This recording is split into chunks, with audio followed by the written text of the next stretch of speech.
లూకా సువార్త 2వ అధ్యాయము 13వ వచనం 14వ వచనం చదువుతున్నాను, చిత్తగించండి. వెంటనే పరలోక సైన్య సమూహము ఆ దూతతో కూడా ఉండి సర్వోన్నతమైన స్థలములలో దేవునికి మహిమను, ఆయనకిష్టులైన మనుష్యులకు భూమి మీద సమాధానమును కలుగునుగా కానీ దేవుని స్తోత్రము చేయుచూ ఉండెను. ప్రభువుకు ప్రియులారా, ఇక్కడ చదివినటువంటి లేఖన భాగములో ఉన్నటువంటి విచిత్రమైన విషయాలను మనం కొంచెంసేపు వీక్షిద్దాం. బెత్లెహేములో యేసునాథుడు పుట్టాడు. మరియమ్మ బాలయేసును పొత్తుగుడ్డల్లో చుట్టి పశువుల తొట్టులో పడుకోబెట్టింది. తర్వాత గొల్లలకు పరలోకపు దూత వచ్చి ఈ వర్తమానం అందించారు. అందించిన తర్వాత వెంటనే అంతవరకు అదృశ్యంగా ఉన్న దూతలు పరలోక సైన్య సమూహము అప్పటికప్పుడు దర్శనమిచ్చి ప్రత్యక్షమై ఈ ముందు వచ్చిన దూతతో కూడా ఏకీభవించి స్తోత్రగానాలు మొదలుపెట్టారు, ఆనంద గీతాలు ఆలపించడం మొదలుపెట్టారు. ఏమని పాడుతున్నారంటే, సర్వోన్నతమైన స్థలములలో దేవునికి మహిమ కలుగునుగాక, భూమి మీద దేవునికి ఇష్టలైన వారికి సమాధానము కలుగునుగాక అని పాడుతున్నారు. నాకు చిన్ననాటి నుండి ఒక ప్రశ్న, సర్వోన్నతమైన స్థలములలో దేవునికి మహిమ అంటే అర్థమేంటి? అసలు సర్వోన్నతమైన స్థలాలంటే అర్థమేంటి? ఉన్నత స్థలం అంటే ఎత్తైన స్థలం. ఉన్నత స్థలములలో, సర్వోన్నత స్థలములలో అంటే అన్నిటికంటే ఎత్తైన స్థలాలు. సర్వోన్నత స్థలాలలో దేవునికి మహిమ అంటే కొండల మీదనా? ఎత్తైన ప్రదేశాలు అంటే ఎక్కడ? ఎందుకన్నారు మాట ఏమో తెలియదు. చిన్ననాటి నుండి నాకు ప్రశ్న నన్ను వేధిస్తూనే ఉంది. ఆ తర్వాత భూమి మీద ఆయనకు ఇష్టలైన వారికి సమాధానం కలుగునుగా. అక్కడ ఏమి చిక్కు లేదు, దాంట్లో అర్థం కాని విషయమే ఉన్నట్టు అనిపించలేదు. దేవునికి ఇష్టలుగా మనం జీవిస్తే మనకి ఇప్పుడు సమాధానం కలుగుతుంది. అందులో పెద్ద బలము ఏమి ఉన్నట్టు లేదు.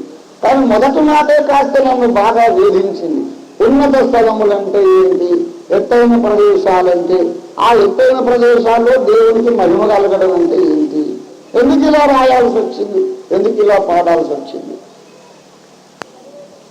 బైబిల్ చదివేటప్పుడు, పరిశోధించేటప్పుడు, మధించేటప్పుడు ఒక విషయం ప్రభువు బయలుపరిచాడు. అసలు ఉన్నత స్థలములంటే ఈ భూమి మీద ఉన్న కొండలు కాదు, హిమాలయ పర్వతాలు కాదు, ఏ పర్వతాలు కాదు. ఉన్నత స్థలములనగా ఇతర లోకములు అని అర్థం, ఇతర ప్రపంచములు అని అర్థం. 148వ కీర్తన మొదటి వచనము నుండి దావీదు భక్తుడు పరిశుద్ధాత్మ ద్వారా ఇలాగ మాట్లాడుతున్నాడు. కొంచెం చదివి సహాయం చేయండి నాయన ఎవరైనా. ఆకాశవాసులారా, 50వ కీర్తన మొదటి వచనంలో దేవాది దేవుడైన యెహోవా ఆజ్ఞ ఇచ్చుచున్నాడు, తూర్పు దిక్కు మొదలుకొని పడమటి దిక్కు వరకు భూనివాసులను రమ్మని ఆయన పిలుచుచున్నాడు. 50వ కీర్తనలో ఎవరిని పిలుస్తున్నాడు? భూనివాసులను. 148వ కీర్తనలో ఎవరిని పిలుస్తున్నాడు? ఆకాశవాసులను. భూనివాసులంటే ఎక్కడ నివసించేవారని అర్థం? భూమి మీద నివసించేవారని అర్థం. ఆకాశవాసులంటే ఎక్కడ నివసించేవారని అర్థం? మరి ఆకాశ వాసులారా అంటే ఆకాశములో, అంతరిక్షములో నివసించువారలారా అని అర్థం. ఆకాశవాసులారా అని మళ్ళీ ఏమన్నాడు? ఉన్నత స్థలములో అని అన్నాడా లేక స్థలముల అన్నాడా? స్థలములలో, ఉన్నత స్థలముల నివాసులారా. అంటే ఉన్నత స్థలాలు ఒకటే ఉందా, చాలా ఉన్నాయా? ఉన్నత స్థలములు అనేది ఏకవచనమా బహువచనమా? బహువచనమే కదా. ఉన్నత స్థలములు అనేది బహువచనం. బహువచనం వాడితే ఉన్నత స్థలాలు చాలా ఉన్నాయని అర్థం. ఈ దూతలు పాడిన పాట కూడా ఏమండి, అక్కడ కూడా ప్లూరల్ నంబరే, బహువచనమే వాడబడింది. చదవండి 14వ వచనం మళ్ళీ. సర్వోన్నతమైన స్థలములలో దేవునికి మహిమయు. ఇక్కడ ఉన్నత స్థలముల నివాసులారా, అక్కడ సర్వోన్నత స్థలములలో, అక్కడ కూడా బహువచనమే వాడబడింది. అనగా ఆకాశంలో ఒక్క స్థలమే కాదు, చాలా స్థలాలు ఉన్నాయి. సర్వోన్నత స్థలములలో అంటే అంతరిక్షములో ఉన్నటువంటి మనకంటే నాగరికత జ్ఞానము కలిగిన ప్రజలు నివసించేటటువంటి ప్రపంచాలు ఎన్నెన్నో ఉన్నాయి. అది మొట్టమొదట మనం గ్రహించవలసిన సత్యం. ఈ విషయాన్ని మీకు వివరించడానికి కొంచెం ఈ అంతరిక్షాన్ని గురించి నేను మీకు చెప్పాలి. కొంచెం శ్రద్ధగా ఓపికగా వినండి. ప్రియులారా, ప్రభు యొక్క వాక్యాన్ని పరిశోధించినట్లయితే అంతరిక్షములో అనేక ప్రపంచములున్నవి, ఉన్నత స్థలములున్నవి, అక్కడ నివాసులు కూడా ఉన్నారు అనే విషయం మనకు కనబడుతూ ఉంది. అంతరిక్షంలో ఉన్నటువంటి అనేక ప్రపంచాల విషయం మీకు అర్థం కావాలంటే ఈ విశ్వాన్ని గూర్చి కొంచెము మీకు వివరించాల్సి ఉంటుంది. ఓపికగా వినండి. ఇప్పుడు మనమున్న గ్రహాన్ని మనం ఏమని పిలుస్తున్నాము? ఇది భూమి. ఈ భూమి సూర్యుని చుట్టూ తిరుగుతూ ఉంది. ఆ సూర్యుని చుట్టూ ఈ భూమి ఒకటే కాకుండా ఇంకా 8 గ్రహాలు, మొత్తము 9 నవగ్రహాలు తిరుగుతూ ఉన్నాయి. ఒక సూర్యుడు, అతని చుట్టూ 9 గ్రహాలు తిరుగుతూ ఉన్నాయి.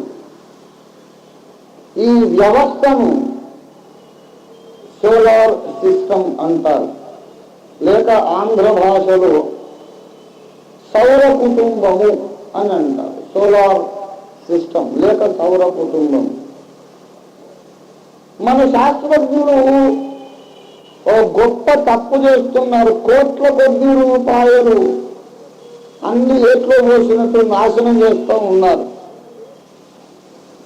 వాళ్ళు ఏం చేస్తున్నారంటే అంతరిక్షంలో ఇంకా వేరే చోట ప్రపంచాలు ఉన్నాయా అని గురు గ్రహం మీద, బుధ గ్రహం మీద, కుజ గ్రహం మీద, ఇక్కడ ఈ మన సౌర కుటుంబం లోపలే వెతుకుతున్నారు. ఇక్కడెక్కడ వాళ్ళకు వేరే జ్ఞానవంతులైన వాళ్ళు దొరకరు. ఉన్నారు కానీ వీళ్ళకి దొరకరు. ఎందుకు దొరకరో చెబుతాను వినండి. ఈ సూర్యుడు చుట్టూ 9 గ్రహాలు తిరుగుతున్నాయి కదా, దీన్ని ఏమంటారు? సౌర కుటుంబం. సరిగ్గా ఇట్లాంటి సూర్యుడు ఇంకా 13 ఉన్నారు. మొత్తం 14 సూర్యుడు. మన సూర్యుడు ఒక స్టార్, ఒక నక్షత్రం. మన సూర్యుడు ఒక నక్షత్రం. ఇలాంటివే ఇంకా 13, మొత్తం 14 సూర్యుడు. ఒక్కొక్క సూర్యుడి చుట్టూ 9 వేసి లేక 10 వేసి, కొన్ని చోట్ల 11, ఇలాగా గ్రహాలు తిరుగుతూ ఉన్నాయి. 14 సూర్యులు, ఒక్కో సూర్యుడు చుట్టూ కొన్ని గ్రహాలు తిరుగుతూ ఉన్నాయి. ఈ సూర్యులందరూ ఏం చేస్తున్నారంటే పిల్లల కోడి వెళ్తుంటే వెనకన్నీ పిల్లలు పడి పరిగెత్తినట్టు ఈ సూర్యులు కూడా తామున్న స్థానంలో ఉండట్లేదు. ఒక్కొక్క సూర్యుడు తన 9 వేసి పిల్లల్ని వెంటేసుకొని ఊహించ శక్యము కాని వేగముతో రయ్యమంటూ వెళ్ళిపోతున్నాడు ఎక్కడికో. మన సూర్యుడు ఈ 9 గ్రహాలను వెంటేసుకొని అవి వాడి చోటు తిరుగుతానే ఉంది, వీడు పరిగెడుతున్నాడు ఎక్కడికో తెలుసా? ఈ 14 మంది సూర్యులు కలిసి ఇంకొక మహాసూర్యుని చుట్టూ తిరిగి వస్తారు. ఆ సెంట్రల్ స్టార్ పేరు మన శాస్త్రవేత్తలు వెగా, VEGA అని పెట్టారు. అసలు దేవుడు ఏం పేరు పెట్టాడో మనకు తెలియదు. దానికి వీళ్ళు పెట్టిన పేరు వెగా. ఎప్పుడైనా మీరు ఎవరైనా ఒక సైంటిస్ట్ని అడగండి, వెగా అని అంటే అర్థం ఏంటి అని అడగండి, ఎవరైనా చెబుతారు మీరు. వెగా is the central son of our stellar system అంటారు. ఈ 14 సూర్యులు ఒక్కొక్కరి చుట్టూ 9, 8, 9 గ్రహాలు, వీళ్ళందరూ కలిసి ఒక మహాసూర్యుడు చుట్టూ తిరిగి రావాలి. ఇలా ఒక్క సర్కిల్ కంప్లీట్ చేయడానికి 14 సూర్యులు ఈ స్పాట్ నుంచి బయలుదేరి ఆ మహాసూర్యుడు చుట్టూ తిరిగి మళ్ళా ఈ స్పాట్కి రావడానికి భూలోకపు మనిషి గడియారం ప్రకారం 70 కోట్ల సంవత్సరాలు ఉంటుంది. 70 కోట్ల సంవత్సరాలకు ఒక్క ప్రదక్షిణం కంప్లీట్ అవుతుంది. అంటే ఆదాము పుట్టినప్పటి నుంచి ఇప్పటిదాకా అది ఒక్క ప్రదక్షిణ కూడా ఇంకా కంప్లీట్ కాలేదు. ఇది 14 సూర్యులు, వారి చుట్టూ 9 గ్రహాలు ఇలా ఉన్నాయని ప్రాచీన కాలపు మహర్షులకు, భారతీయ మహర్షులకు తెలుసు. అందుకే మన పురాణాలలో చతుర్దశ భువనాలు అనే పేరు వినిపిస్తుంది. మీకు జ్ఞాపకం ఉందా? 14 భువనం అంటే ప్రపంచం. 14 లోకాలు ఉన్నాయి. 7 ఊర్ధ్వలోకాలు, 7 అధోలోకాలు కదా. ఎందుకు 14 అని నంబర్ ఎందుకు వచ్చింది? వాళ్ళు 16 ఎందుకని లేరు అనొచ్చుగా, 15 ఎందుకని లేదు, 20 ఎందుకని లేదు అంటే 14 సూర్యులు కలిసింది ఒక నక్షత్ర కుటుంబం. 9 గ్రహాలు సూర్యుడు చుట్టూ తిరిగితే సౌర కుటుంబం. ఈ 14 సూర్యులు ఆ మహానక్షత్రం చుట్టూ తిరిగేది నక్షత్ర కుటుంబం. ఇలాంటి నక్షత్ర కుటుంబాలు కొన్ని కోటాన కోట్లు, ఎన్ని కోట్లు మనకు తెలియదు లెక్క. కోటాను కోట్ల వెగా నక్షత్రాలు ఒక్కొక్కడి చుట్టూ 14 సౌర కుటుంబాలు గిరగిరా తిరుగుతూ ఉన్నది. ఇలాగ కోటాను కోట్ల నక్షత్ర కుటుంబాలు కలిసినటువంటి వ్యవస్థను ఒక గెలాక్సీ అంటారు. అంటే నక్షత్ర మండలము. ఏమంటారు చెప్పాలండి? నక్షత్ర మండలం. సూర్యుడు చుట్టూ 9 గ్రహాలు తిరిగేదాన్ని ఏమంటారు? సౌర కుటుంబం. ఈ 14 సూర్యులు మహాసూర్యుడు చుట్టూ తిరిగేదాన్ని ఏమంటారు? నక్షత్ర కుటుంబం. ఇలాంటి నక్షత్ర కుటుంబాలు కొన్ని కోట్లు ఉంటే దాన్ని ఏమంటారు? నక్షత్ర మండలం. ఇంగ్లీషులో గెలాక్సీ అంటాం. ఎప్పుడైనా అర్ధరాత్రి, అమావాస్య, నిర్మలంగా ఆకాశం నిర్మలంగా ఉన్నప్పుడు రాత్రి వేళ పవర్ఫుల్ టెలిస్కోప్ పెట్టుకొని మీరు చూస్తే, దూరబీని పెట్టుకొని చూస్తే తెల్లటి మంచు మేఘాలు గిరగిర ఇలా సుడి తిరుగుతున్నట్టుగా కనిపిస్తాయి. ఒక్కొక్కటి ఒక గెలాక్సీ అన్నమాట.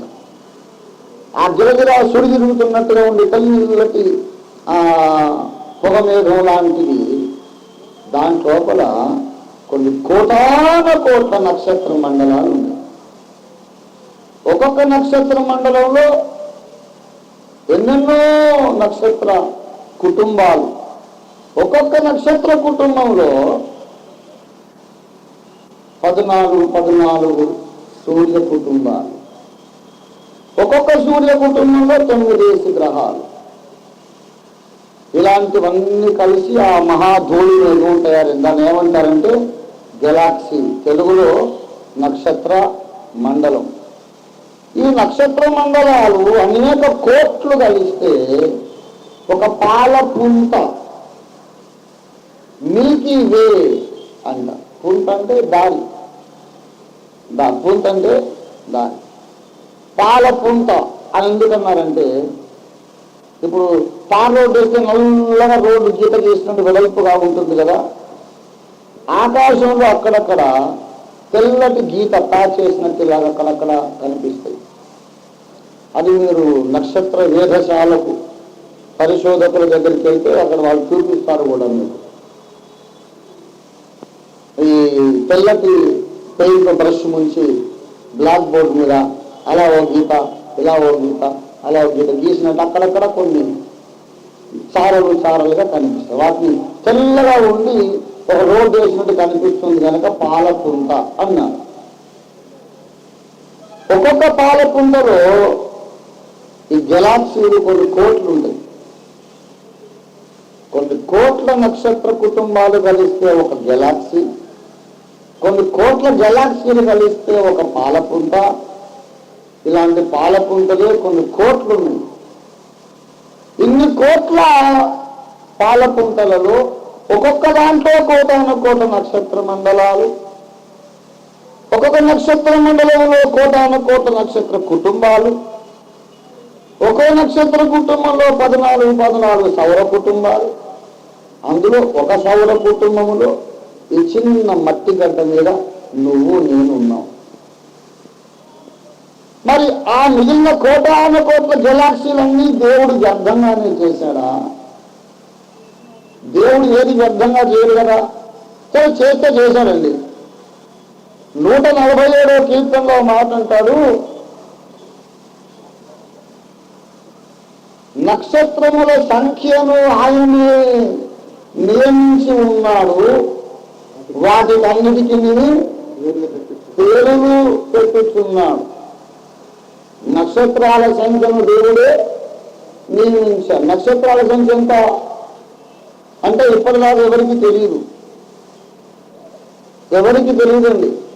No scientist could authentically say what is the exact number of the stars, total stars in the cosmos. ఎన్ని నక్షత్రాలు తెలియదు. ఆ సంఖ్య దేవునికి ఒక్కనికే తెలుసు.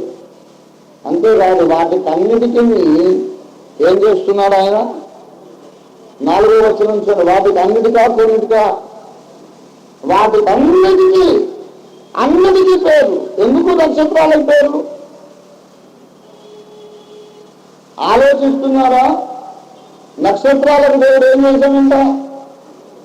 మన ఇంట్లో పిల్లలు పుడితే మనం పేర్లు పెట్టుకుంటాం. ఎందుకని? ఏమండి, 4 అబ్బాయిలు పుట్టారు, పేర్లు పెడతాం. ఎందుకని? ఏమండి, ఎందుకు పెడతాం? పిలుచుకోవడానికి. లేకపోతే ఏ అబ్బాయి అని పిలిస్తే 4 పరిగెత్తుకొస్తారు. పిలుచుకోవడానికి, ఇతర పిల్లల నుంచి వీరిని ప్రత్యేకంగా చూసుకోవడానికి ఓ పేరు అవసరం. ఆ మండే అగ్నిగోళాలకు పేర్లు ఎందుకండి? అడవిలోకి వెళ్ళి ఆ చెట్లకన్నిటికీ నేను పేర్లు పెడుతున్నాను అనుకోండి. ఈ చెట్టు పేరు పుల్లమ్మ, ఈ చెట్టు పేరు ఎల్లయ్య, ఈ గుట్ట పేరు యాకోబు అని పేర్లు అన్నిటికీ పెడుతున్నాం అనుకోండి. చూసేవాళ్ళు ఏమనుకుంటారు? పిచ్చి పట్టింది అనుకుంటారు. గుట్ట పేరు యాకోబు ఏమిటి? ఈ పాములు పుట్టు పేరు అబ్రహం, దాని పేరు యోనా అనండి. ఎందుకయ్యా పేర్లు? వాటికి పేర్లు ఎందుకు? చెట్లకి పేర్లు ఎందుకు? అడవిలో చెట్లకు, లెక్క లేకుండా ఉన్న నక్షత్రాలకు పేర్లు ఎందుకు? దేవుడికి ఎటు తోచక ఏం పని లేక బోరు కొట్టి ఈ పని పెట్టుకున్నాడేమో అన్నిటికీ పేర్లు పెట్టే పని. పేరెందుకంటే అన్ని నక్షత్రములను ఆశ్రయించి భూమి లాంటి కొన్ని గ్రహాలు ఉన్నాయి.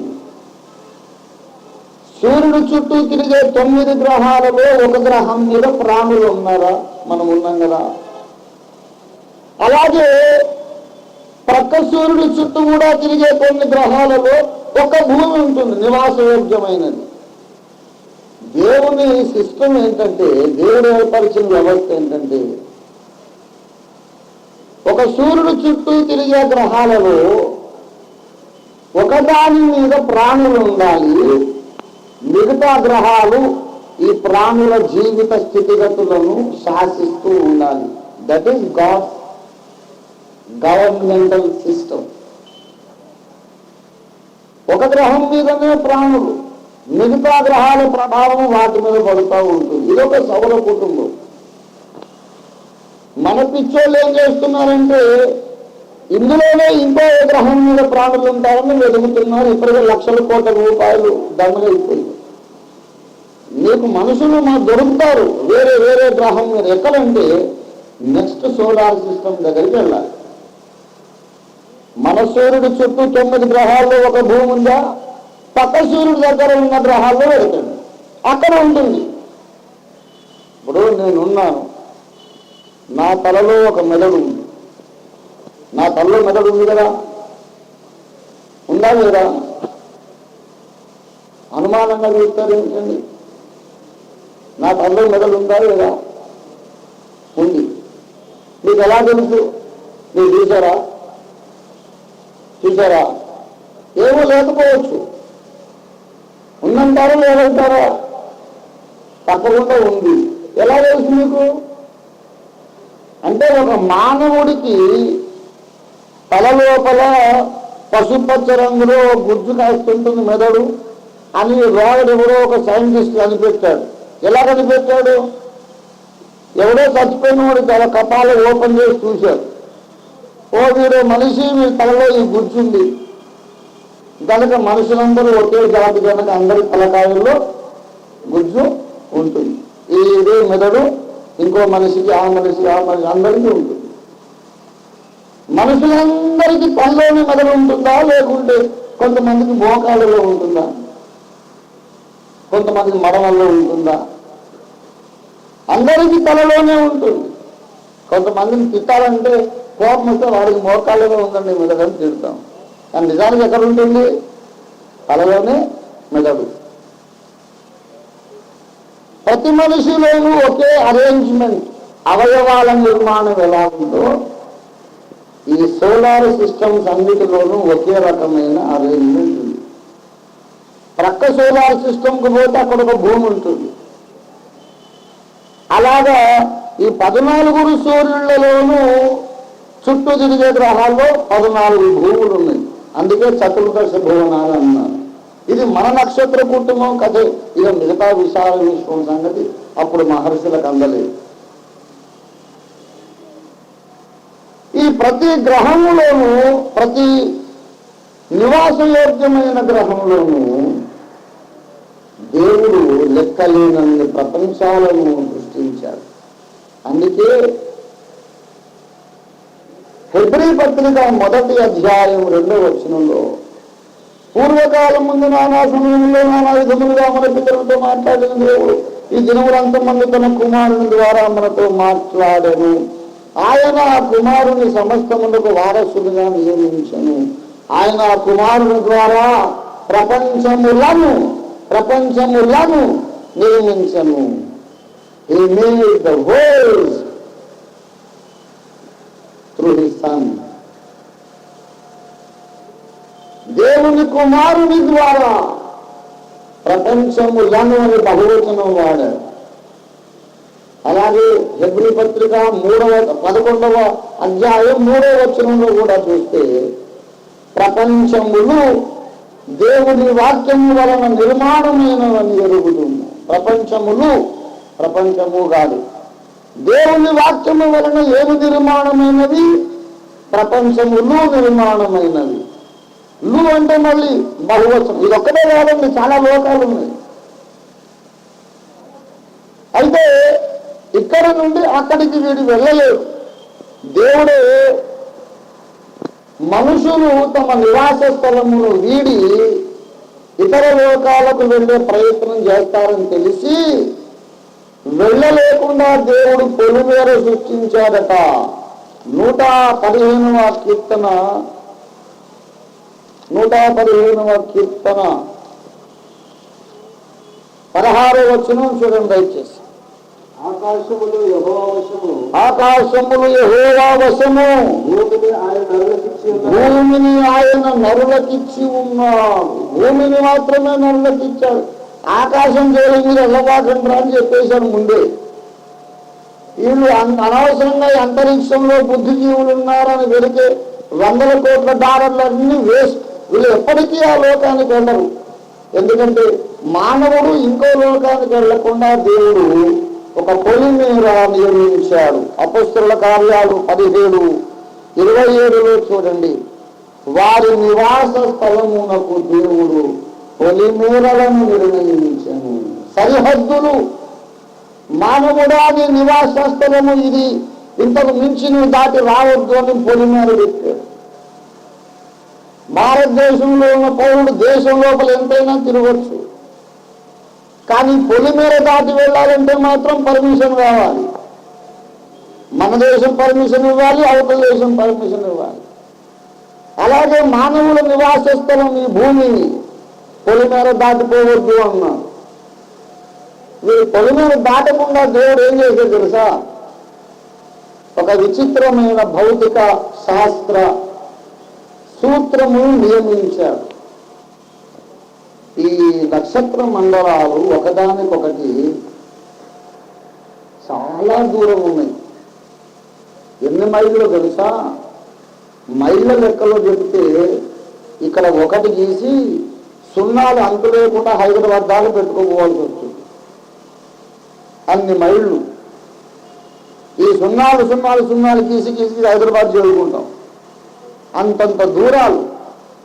ఎంత దూరమో మీరు చెప్పడానికి ఉదాహరణ చెప్తున్నా. ఈ దూరాలను మైళ్ళ దూరంలో కొలవరు, కాంతి సంవత్సరములు అనే యూనిట్తో కొలుస్తారు. ఈ నక్షత్రానికి ఆ నక్షత్రానికి 1000 కాంతి సంవత్సరాల దూరం, 1,00,000 కాంతి సంవత్సరాల దూరం, 1,00,00,000 కాంతి సంవత్సరాల దూరం. కాంతి సంవత్సరం అంటే ఏంటో తెలుసా? కాంతి కిరణం 1 సంవత్సరం కాలం పాటు ఆగకుండా ప్రయాణిస్తే కవర్ చేసే దూరాన్ని కాంతి సంవత్సరం అంటారు. కాంతి కిరణం ఎంత వేగం జరుగుతుందంటే ఒక్కసారి చిటికేసే లోపల 3,00,000 కిలోమీటర్లు పోతుంది. మళ్ళీ చిటికేస్తే మళ్ళీ 3,00,000 కిలోమీటర్లు. 10 సార్లు చిటికేస్తే 30,00,000 కిలోమీటర్లు. 100 సార్లు చిటికేస్తే 3 కోట్ల కిలోమీటర్లు. ఇలాగా వెళ్ళిపోతూనే ఉంది. ఇలాగ సెకండ్కు 3,00,000 కిలోమీటర్లు, సెకండ్కు 3,00,000 కిలోమీటర్లు, అట్లా 365 రోజులు వెళ్ళింది అనుకుంది. ఎన్ని కోట్ల మైళ్ళలో ఆ దూరాన్ని 1 కాంతి సంవత్సరం అంటారు. 1 లైట్ ఇయర్. ఇట్లాంటి కాంతి సంవత్సరాలు 500 సంవత్సరాలు. చాలా దగ్గర పోలినది ఇక్కడే సార్. మన భూమికి చాలా దగ్గర నక్షత్రం ఉంది. దాన్ని ప్రాక్సిమా సెంటారి అంటారు. ఈ వీరు పెడుతున్న పేరు దేవుడు పెట్టారు తెలియదు. ఈ ప్రాక్సిమా సెంటారి నక్షత్రం ద నియరెస్ట్ స్టార్, చాలా దగ్గర. ఈ మన వీధి మలుపు మీద ఉన్న నక్షత్రం ఎంత దూరమో తెలుసా? 500 కాంతి సంవత్సరాలు. అంటే కాంతి వేగముతో ప్రయాణం చేస్తే ఆ నక్షత్రాన్ని చేయడానికి ఎంత టైం పడుతుంది? 500 ఏళ్ళు పడుతుంది. ఆ లోపల ఈ సాల్ట్ ఉంటుందా? ఉండదు. 500 సంవత్సరాలలో కూడా చేరలేడు. ఎందుకంటే లైట్ స్పీడ్తో ప్రయాణించే రాకెట్ ఇప్పటిదాకా లేదు. లైట్ స్పీడ్తో ప్రయాణించే రాకెట్ ఇప్పటిదాకా లేదు. లైట్ స్పీడ్తో ప్రయాణిస్తేనే సెకండ్ 3,00,000 కిలోమీటర్లు పోతేనే 500 ఏళ్ళు అవుతుంది. అలా వెళ్ళలేదనుకోండి ఇంకా ఎక్కువ టైం పడుతుంది. 1000 ఏళ్ళు పట్టవచ్చు, 2000 ఏళ్ళు పట్టవచ్చు. విచిత్రం చెబుతున్నాను వినండి, తప్పకుండా జ్ఞాపకం పెట్టుకోవాల్సిన విషయం. You can verify this with any professor or any lecturer in physics. ఒక మనిషి జీవిత కాలము లోపలనే ఆ ఇంకో నక్షత్ర మండలానికి వెళ్ళాలంటే వాడు కాంతి కిరణమును మించిన వేగంతో ప్రయాణించాలి కదా. కాంతి కిరణంతో సమానంగా పోతే 5 గంటలు అవుతుంది. ఈ లైఫ్ టైం లోపలే వెళ్ళాలంటే ఏం చేయాలి? కాంతి కిరణం కంటే మించిన వేగంతో వెళ్ళాలి. ఆల్బర్ట్ ఐన్స్టీన్ గారు ఏం చెప్పారంటే, one of the many applications and implications of the theory of relativity, సాపేక్షతా సిద్ధాంతం యొక్క అనేకమైన అప్లికేషన్స్ లో ఒకటి ఏంటంటే, ఎనీ మ్యాటర్, పదార్థంలో నిర్మితమైన ఏ వస్తువైనా కాంతి కిరణపు వేగమును మించి ప్రయాణించజాలదు. కాంతి కిరణపు వేగమును మించి ప్రయాణిస్తే ఆ పదార్థము, ఆ వస్తువు ఎనర్జీగా మారిపోతుంది, శక్తిగా మారిపోతుంది. అంతేకాదు, వినండి, ఒకవేళ కాంతి కిరణమును మించిన వేగంతో ప్రయాణించే రాకెట్ ఎప్పటికన్నా చేస్తే, ఇంకా యాక్సిలేటర్ బాగా నొక్కి దబాయించి మళ్ళీ నొక్కి ఇంకా స్పీడ్ పెంచాడు అనుకోండి, ఒక స్పెషల్ అలాయ్, స్పెషల్ మెటల్ ఏదన్నా తయారు చేసి ఎంత వేగంగా పోయినా అది శక్తిగా మారకుండా ఉండేది కనిపెట్టాడు అనుకోండి. ఒకవేళ మనిషి కనిపెడితే ఇంకా కాంతి స్పీడ్ చేరుకున్నాక ఇంకా యాక్సిలేటర్ వచ్చాడు అనుకోండి, ఏమవుతుంది తెలుసా? అక్కడి నుంచి అది ముందుకెళ్ళదు, కాలములో వెనకటి గతంలోకి వెళ్తాడు. వారు ఇంకా యాక్సిలేటర్ నొక్కితే నిన్నట్లోకి, మొన్నట్లోకి, పోయిన సంవత్సరాలు కాలంలో వెనక్కి వెళ్తారు. తొందరగా అవతల నక్షత్రం చేరాలని మీరు మహా వేగం మీద దబాయించి ఎత్తాడు అనుకోండి, వారి కళ్ళ ముందు మహాత్మా గాంధీ గారు స్వాతంత్ర పోరాటం కనిపిస్తుంది. ఇంకా ముందుకు వెళ్ళాడు అనుకోండి, ఇక యేసు ప్రభు భర్తం కనపడుతుంది. ఇంకా అసలు నొక్కితే అబ్రహాం, ఇస్సాకు, బలిగాలు కూడా కనపడుతుంది. ఇంకా ముందుకు నొక్కితే హవ్వ పండు తింటాం కనిపిస్తుంది. వాడు ముందుకెళ్ళడు, కాలంలో వెనక. This is the fact of the physical science. మీరు ఏ కాలేజీ ఫిజిక్స్ లెక్చరర్ అని అడగండి. One of the many implications of the theory of relativity. అంటే దేవుడు కేవలం ఈ లోకంలో ఈ సిస్టమ్ పెట్టారు. ఇక్కడి నుంచి మనం అక్కడికి వెళ్ళడానికి వీలు లేదు, కానీ అక్కడ నుండి ఇక్కడికి రావడానికి వీలుంది. అది సంగతి. ఇక్కడి నుంచి అక్కడికి వెళ్ళడానికి వీలు లేదు. ఎందుకంటే ఆదాము ద్వారా ఈ జాతి పాపములో పడిపోయింది. వీళ్ళని మళ్ళీ రాకెట్లు చేయనిస్తే, అక్కడికి రానిస్తే ఈ మనుషులు తప్ప ఓ బ్రోతలు కొంప, ఒక గుట్కా అమ్మే పాను షాపు, దర్దాకెళ్ళి, కారాకెళ్ళి షాపు, ఇవన్నీ అక్కడ పెడతారు మళ్ళీ. అందుకని చెడిపోయిన వాడు బాగుపడేదాకా అక్కడికి రావద్దని దేవుడు పొలిమేరా. మనం వెళ్ళలేము. ఈ సైంటిస్టులకి ఈ సంగతి తెలియదు. వీరు బుధుల మీద, కుజుల మీద అక్కడ ఉన్నారా అని కోట్ల డాలర్లు తగలేస్తున్నారు. నన్ను కనీసం అడిగారు కాదు, ఎప్పుడో చెప్పేది ఈ కోట్ల డాలర్లని మిగిలిపోను. నాకు తెలుసున్న సంగతి వాడికి తెలీదు. కనీసం మీరన్నా చెప్పండి. ఇన్ని కోట్లు ఖర్చు పెట్టక్కర్లేదు. ఆ కోట్లలో దశమ భాగం నాకు ఇచ్చినా నేను వానికి అసలు సంగతి చెప్పేస్తాను. మీరు ఎవరన్నా వెళ్ళి ఆ సైంటిస్టులకు చెప్పి, ఈ కోట్ల డాలర్లు ఎందుకయ్యా, అందులో 10వ భాగం ఇస్తే మా పాస్టర్ గారు అసలు సంగతి చెబుతారని ఎవరన్నా అరేంజ్మెంట్ చేయండి, వాళ్ళు ఇచ్చే దాంట్లో నేను మీ దశంభాగం ఇచ్చుకుంటానని వాగ్దానం చేస్తున్నాను. మొత్తం మీద ఇవన్నీ వ్యర్థమైనటువంటి ఖర్చులు. దేవుడు మానవుని నివాస స్థలమునకు పొలిమేర ఏర్పరిచాడు. ఈ పొలిమేరకు బయట అనేక ప్రపంచాలు ఉన్నాయి. నా యుగాంతం అనే గ్రంథం చదవండి. వివిధగా విపులీకరించి రాశాను దేవుని విశ్వ సామ్రాజ్య వ్యవస్థ.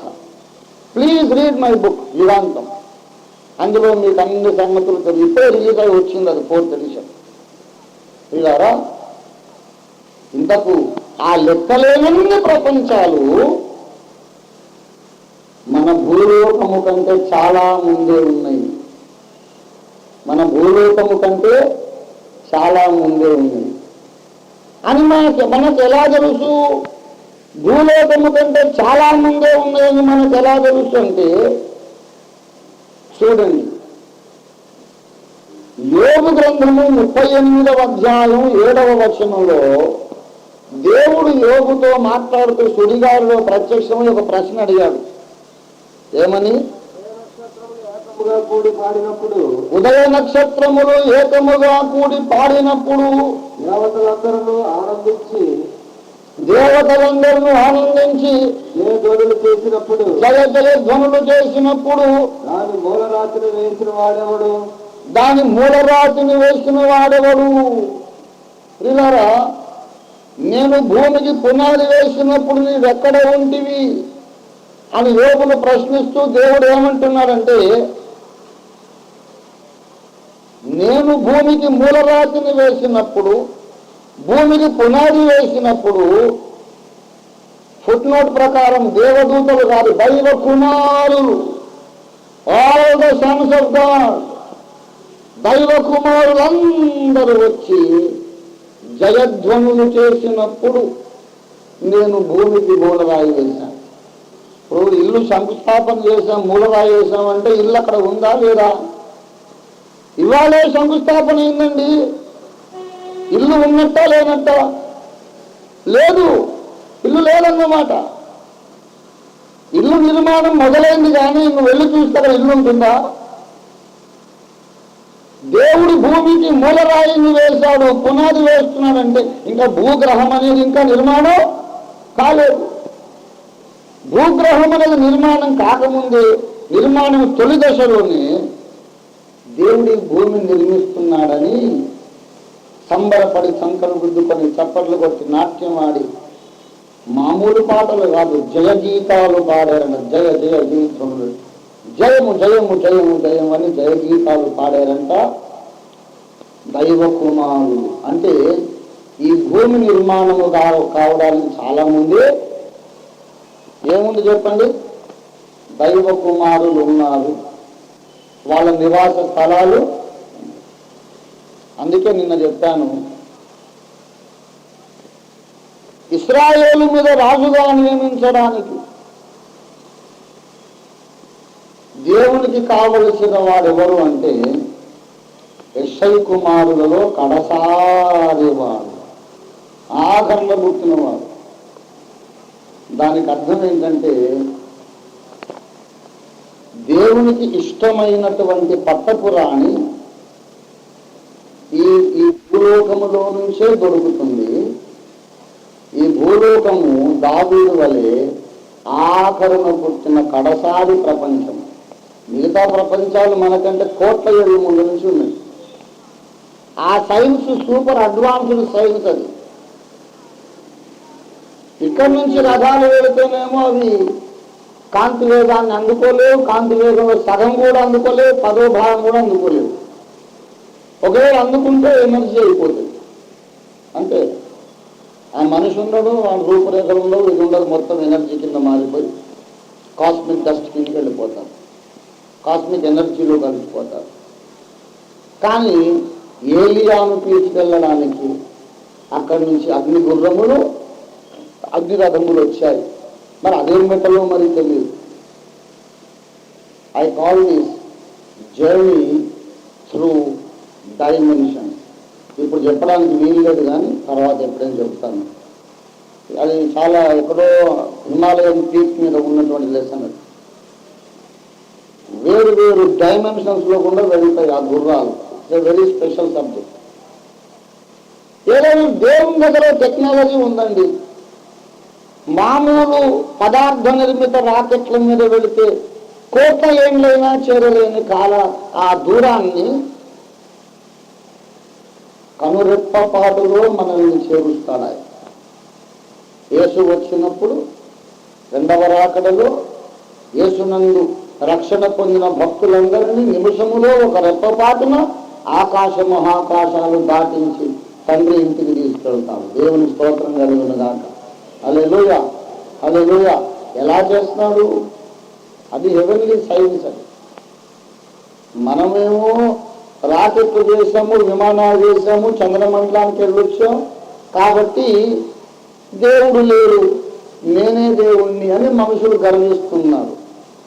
కానీ ఆ ఇతర ప్రపంచాల సైన్స్తో పోలిస్తే మనం ఇక్కడ చాలా వెనకబడ్డతారు. ఇంకా నాగరికులైన ఆటవిక జాతులు మన రాకెట్ చూసి వాళ్ళు పగలబడి నవ్వుతారు. Oh this is very primitive అంటారు. ఓ ఇంకా మీరు ఈ దశలో ఉన్నారంటారా, మేము చాలా ముందుకు వెళ్ళిపోయామంటారు. మనకన్నా పెద్దన్నలు చాలా మంది ఉన్నారు, రేపు చెప్తాను. ఇంకా ఇప్పుడు సమయం లేదు. కానీ వాళ్ళు ఈ భూలోకానికి వచ్చారు, వస్తున్నారు. యేసు రాకడకు ముందు మళ్ళీ వస్తారు. లేఖనంలో చూపిస్తాను, తప్పకుండా వస్తారు. ఈ ఫ్లయింగ్ సాసర్లు ఇవన్నీ కట్టుకథలు కాదు, నిరూపణలు ఉన్నాయి. నిజంగా అంతరిక్షంలో నుండి జ్ఞానవంతులైన వ్యక్తులు భూమి మీదకి వస్తున్నారు, వెళుతున్నారు. ఆ ప్రపంచాలలో ఈ ప్రపంచంలో ఉన్నవన్నీ ఉంటాయి. ఆహారము, వ్యవసాయము, వ్యాపారము అన్నీ ఉంటాయండి. పాపము తప్ప. అవి పరిశుద్ధ ప్రపంచాలు. అందుకే వాళ్ళని తేజోవాసులైన పరిశుద్ధులు అన్నారు. వాటిని ఉన్నత స్థలముల నివాసులారా అని వాళ్ళని పిలిచారు. ఇలారా ఈ భూమి మీద యేసు పుట్టాడు కాబట్టి ఆ ఉన్నత స్థలాలలో ఇప్పుడు దేవునికి మహిమ కలుగుతుంది. అంటే అర్థం ఏంటి? ఇప్పటి వరకు ఆ ఉన్నత స్థలాలలో దేవునికి కలగవలసినంత మహిమ కలగలేదన్నమాట. ఉన్నత స్థలాలలో దేవునికి కలగవలసినంత మహిమ కలగలేదు. నేను మీకు ఒక సంగతి చెబుతాను, మీరు కంగారు పడద్దు. కానీ పరలోకమందున్న దేవదూతలు దేవుడు ఎటువంటి వాడో ఇంకా ఎరుగారు. నేను కావాలని స్పష్టంగా మాట్లాడుతున్నాను. పరలోకమందున్న దేవదూతలు దేవుడు ఎటువంటి వాడో ఇంకా పూర్తిగా ఎరుగరు. ఈ సంగతి పౌలే రాశాడు, నేను చెప్పలేదు సుమా. ఎఫెసీ పత్రిక 2వ అధ్యాయం 6వ వచనములో క్రీస్తు యేసునందు దేవుడు మనకు చేసిన ఉపకారము ద్వారా అత్యధికమైన తన కృపా మహదైశ్వర్యమును రాబోవు యుగములలో కనబరచు నిమిత్తము. అత్యధికమైన తన కృపా మహదైశ్వర్యమును రాబోవు యుగములలో కనబరచు నిమిత్తము మనకు రక్షణనిచ్చుట ద్వారా వాళ్లకు తెలియజేస్తాడట. ఏం తెలియజేస్తాడు? తన కృపా మహదైశ్వర్యం ఎంత గొప్పదో మనల్ని రక్షించడం ద్వారా వాళ్లకు తెలియజేస్తాడు. అంటే దేవుని కృపా మహదైశ్వర్యము దేవదూతలకు ఇంకా తెలియదు. ఎంతసేపటి వాళ్ళకు ఒకటే పాట వచ్చు, పరిశుద్ధుడు పరిశుద్ధుడు పరిశుద్ధుడు. అంతేగాని కృపామయుడు అనే పాట రాదు. అది మనకే వచ్చు. దేవునికి స్తోత్రం కలిగిన దాకా. ఇంకొక మాట ఎఫెసీ 3:8 చూడండి.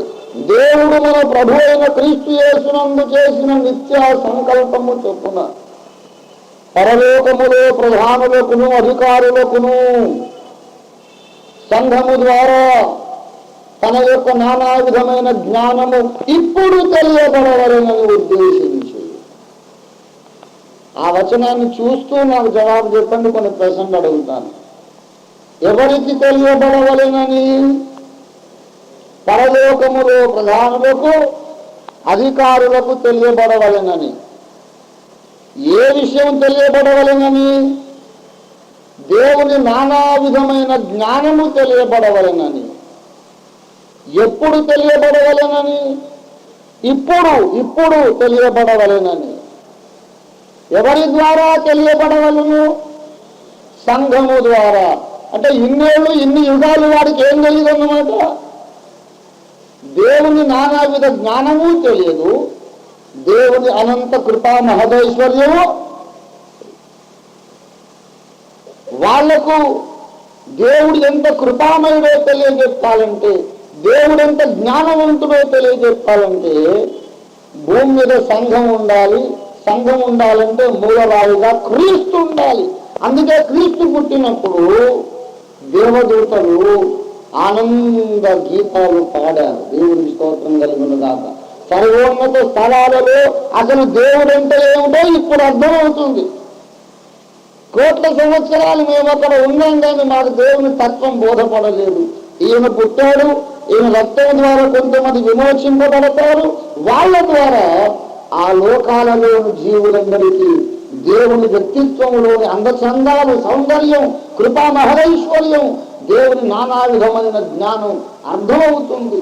ఈ క్రీస్తు కట్టబోయే సంఘము ద్వారా ఆ ఇతర మహిమ ప్రపంచాలలోని జీవులకు దేవుడు అర్థమవుతాడు. కనుక ఈయన పుట్టినందుకు దేవునికి స్తోత్రం అని పాటలు పాడారన్నమాట. సర్వోన్నత స్థలములలో దేవునికి మహిమ కలుగుటకు ఈ భూమి మీద క్రీస్తు జన్మ కారణం. అందుకు పాట పాడారు. ఇంతకు దేవదూతలు 2 సార్లు పాట పాడారు. యోబు 38, 6, 7 వచనాల్లో ఒకసారి, లూకా సువార్త 2:14లో ఇంకొకసారి. భూమికి పునాది వేసినప్పుడు సంతోషించి నాట్యమాడి గీతాలు పాడారు. యేసు పుట్టినప్పుడు 2వసారి సంతోషించి పాటలు పాడారు. ఎందుకో తెలుసా? అసలు భూమి పుట్టడం, భూమి మీద యేసు పుట్టడం కొరకే. ఈ భూమి దేవుడు స్పెషల్గా చేశాడు ఈ భూమిని. ఎందుకంటే భూమి మీద తాను అవతరించుట కొరకే దేవుడు ఈ భూమిని చేసుకున్నాడు. విశ్వ చరిత్రకు లింక్ ఉన్న సంబంధం ఉన్న సంగతి. ఒక్క మాట చెప్తాను. పరలోకంలో దేవదూతలు దేవుణ్ణి అర్థం చేసుకోలేదు అని చెప్పాను కదా. యోబు గ్రంథములో ఒక మాట అంటాడు 4వ అధ్యాయంలో.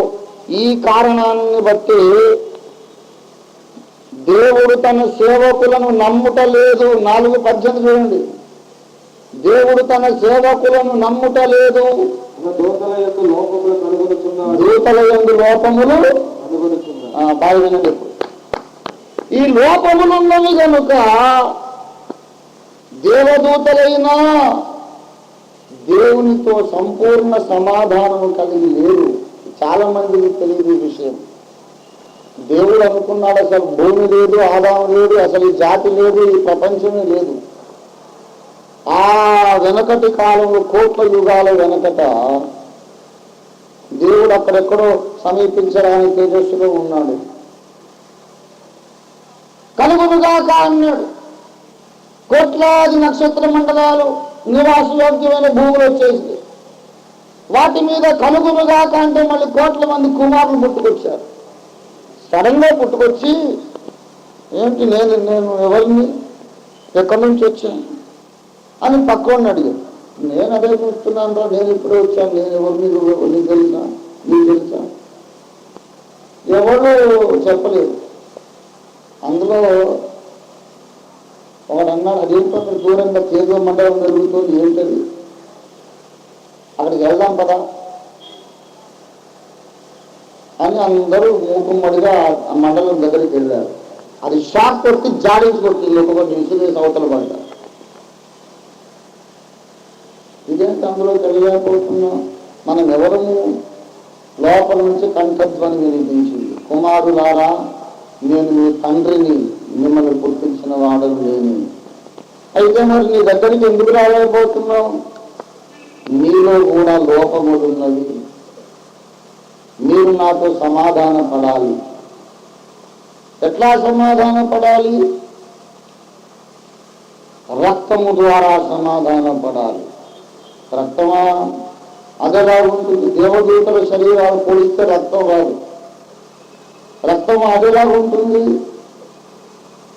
పరిశుద్ధ రక్తము చిందించకపోతే మీరు నాతో సమాధానం పడలేదు. దూతల సంగతి చెబుతున్నా, మనుషుల సంగతి కాదు. నేను పిచ్చి మాటలు మాట్లాడటం లేదు, బైబిల్లో చూపిస్తాను. ముందు కథగా చెప్తాను మీకు అర్థం కావడానికి. దూతల సంగతి, మనుషులు కాదు. రక్తము చిందకుండా మీరు నాతో సమాధాన పడలేదు అన్నా. రక్తము అంటే ఏంటి అంటే మనుష్య జాతికి రక్తం ఉంటుంది. మనుష్య జాతిలో అద్వితీయ కుమారుడు అవతరించి రక్తం చిందిస్తాడు. ఆ రక్తం ద్వారా మీరు నాతో సమాధాన పడండి. దూతలు దేవునితో సమాధాన పడ్డారు. మనుష్య జాతి అంటే ఏంటి అంటే భూమి అనే గ్రహం మీద నేను పుట్టించబోయే కొత్త జాతి అన్నాడు తండ్రి. భూమి అదొకడుంది తండ్రి. మేము ఎందుకు సమీపించడానికి తేజస్సులో రాలేకపోతున్నాం అంటే మీలో లోపములు ఉన్నవి కనుక రాలేరు అన్నాడు ఆయన. మరి ఎలా సమాధానం పడాలి నీతో అంటే పరిశుద్ధ రక్తం చిందిస్తేనే సమాధానం. పరిశుద్ధ రక్తం అంటే ఏంటి? అసలు రక్తం అంటే ఏంటి? మానవ జాతిలో రక్తం ఉంటుంది కనుక అక్కడ నా కుమారుడు అవతరించి బలి చేస్తాడు, బలి అవుతాడు. కానీ మానవ జాతి అంటే ఏంటి? భూమి అనే గ్రహం మీద నేను చేయబోయే కొత్త జాతి. భూమి అంటే ఎక్కడుందని లేదే అంటే భూమిని కూడా త్వరలోనే నేను సృష్టించబోతున్నాను. అయ్యా తండ్రి, తొందరగా భూమి ఏదో తొందరగా చెయ్యి, తొందరగా మనుషుల్ని చెయ్యి, అందులో త్వరగా బలి అనేది జరిగించు, తొందరగా మీతో సమాధాన పెడతాం ప్రభువాడు అడిగా. తొందరపడితే కాదు, మరి కాలము సంపూర్ణమైనప్పుడే ఆ పని జరుగుతుంది. మీరు వేచి ఉండడమే. ఇక వాళ్ళు వేచి ఉన్నారు. లక్షల ఏళ్ళు అయిపోయింది, కోట్ల ఏళ్ళు అయిపోయింది, వేచి ఉన్నారు. ఇంకెప్పుడు దేవుడు చేస్తాడు? భూమిని చెయ్యాలి, అక్కడ మానవ జాతి పుట్టాలి, అందులో దైవ కుమారుడు అవతరించాలి, బలి కావాలి.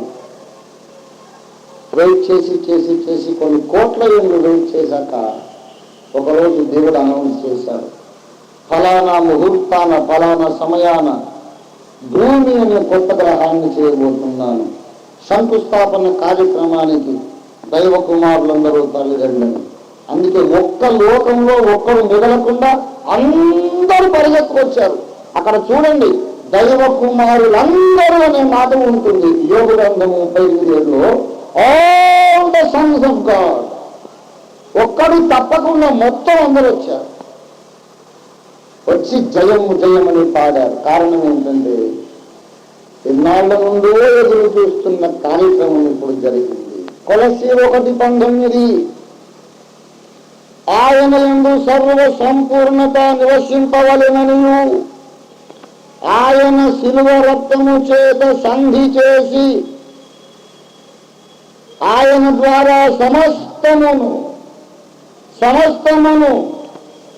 అది భూలోకముందున్న వైనను పరలోకముందున్న వైనను వాటినన్నిటినీ ఆయన ద్వారా తనతో సమాధానపరచుకొనవలెనని తండ్రి అభీష్టమాయను. భూలోకముందున్న వారు దేని ద్వారా దేవునితో సమాధాన పడాలి? శిలువ రక్తము ద్వారా. మరి పరలోకమందున్న వారు కూడా దేని ద్వారా సమాధాన పడాలి? అది బైబిల్ చెబుతున్న సత్యం. లేఖనము నిరర్ధకము కానేరదు కదా. దేవదూతలకు రక్తం అక్కర్లేదని వితండవాదం చేసే వాళ్ళు ఎవరైనా ఇంకా ఉంటే, ధైర్యం ఉంటే మీ బైబిల్లో నుంచి వచనం కొట్టేసుకోండి. కొట్టేసే ధైర్యం లేకపోతే ఒప్పుకోండి. అసలు దేవదూతలు భూమికి పునాది వేసినప్పుడు జయము జయమహో అని జయగీతాలు ఎందుకు పాడారు తెలుసా? మా ప్రాబ్లంకు కూడా సొల్యూషన్ ఇదే, ఈ భూమి మీదనే జరగబోతుంది. మా సమస్యకు పరిష్కారం ఏమిటంటే యజ్ఞం. భూమికి పునాది వేశాడు దేవుడు అంటే యజ్ఞ వేదిక నిర్మిస్తున్నాడు. దేవుని అద్వితీయ కుమారుడు బలి కావడానికి బలిపీఠాన్ని దేవుడు నిర్మిస్తున్నాడు.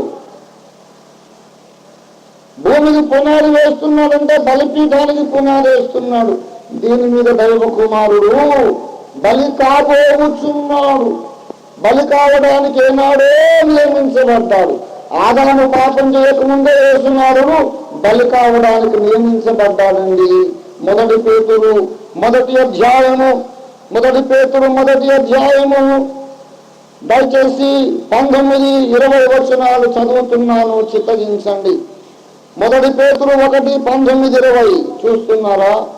అమూల్యమైన రక్తము చేత అనగా నిర్దోషమును నిష్కళంకమునకు గొర్రెపిల్ల వంటి క్రీస్తు రక్తము చేత విమోచింపబడితిరని మీరు ఎరుగుదురు కదా. ఆయన జగత్తు పునాది వేయబడక మునిపే నియమింపబడెను, బలి కావడానికి నియమించబడెను. మీరు తర్వాత ఇంటికెళ్ళి చదువుకున్న నిర్గమకాండం 12వ అధ్యాయం పస్కా పశువును కూర్చి వర్ణిస్తూ దేవుడు ఏమంటాడంటే, మొదటి నెల అబీబను మొదటి నెల 14వ దినమున దానిని వధించవలెను. అయితే 14వ దినం దాకా మీరు ఊరికేనే ఉండొద్దు. ఈ నెల దశమి నాడు ఆ మేకను గొర్రె పిల్లను ప్రత్యేకించవలే. దశమి నాడంటే ఎన్నో తారీఖు? 10వ తారీఖు. 10వ తారీఖు దాన్ని పక్కన పెట్టాలి. నీకు 400-500 గొర్రెలు మేకలు ఉండొచ్చు. అందులో నిర్దోషమైన ఒకదాన్ని ప్రక్కకు తీసి యజ్ఞస్తంభాన్ని కట్టి పెట్టాలి. 4 రోజులు అక్కడే ఉండాలి. అది separated from the other sheep and goats, separated from the other flock, rest of the flock. దశమి నాడు దాన్ని ప్రత్యేకించి 4 రోజుల నుంచి 14వ నాడు దాన్ని వధించాలి. ఈ 4 రోజులు ఇంటికి వచ్చేవాళ్ళు పోయేవాళ్ళు ఉంటారు. ఇదేంటంటే మందనంతా ప్రక్కన పెట్టారు, ఒకదాన్ని పక్కన గుంజ కట్టేశారు అంటే అది స్పెషల్ అండి. ఎందుకు? 4 రోజులు అయ్యాక దాన్ని వధించబోతున్నా నా ఇంటి వారి రక్షణ కొరకు. అలాగే పరలోకంలో కూడా వేలాది దేవదూతల మధ్యలో ఉండి తన అద్వితీయ కుమారుణ్ణి దేవుడు ప్రత్యేకించి పక్కగా నిల్చోబెట్టాడు. అందరూ అడిగారు, ఈ మందలో నుండి ఆయన్ని ప్రత్యేకంగా ఎందుకు పెట్టావు అంటే, ఈయన మీరందరూ నాతో సమాధాన పడడం కోసం బలి కాబోచున్నాడు. అలా కొన్ని కోట్ల సంవత్సరాలు అందరూ చెప్పుకున్నారు ఆయన కాబోచున్న బలి పశువు, బలి కాబోచున్న పస్కా పశువు, రక్షణ కోసం యజ్ఞం కాబోతున్న యజ్ఞ పురుషుడు. అందరూ చెప్పుకొని ఎక్కడ బలవుతాడంట? భూమి మీద. మరి భూమి ఏది? నిర్మించబోతున్నాడు. ఆఖరికి భూమిని నిర్మించినప్పుడు సంతోషించారు. బెత్లెహేములో యజ్ఞ పురుషుడు పుట్టాడు. దేవదూతలు 2వసారి గాను చేశారు. గనక ఆది సంభూతుడు ఒక భూలోకమునకే విమోచకుడు కాదు, విశ్వమునకే విమోచకుడు. యేసుకు దూరంగా ఉండకండి, యేసు దగ్గరికి పరిగెత్తుకురండి. ప్రార్థన చేసుకుందాం.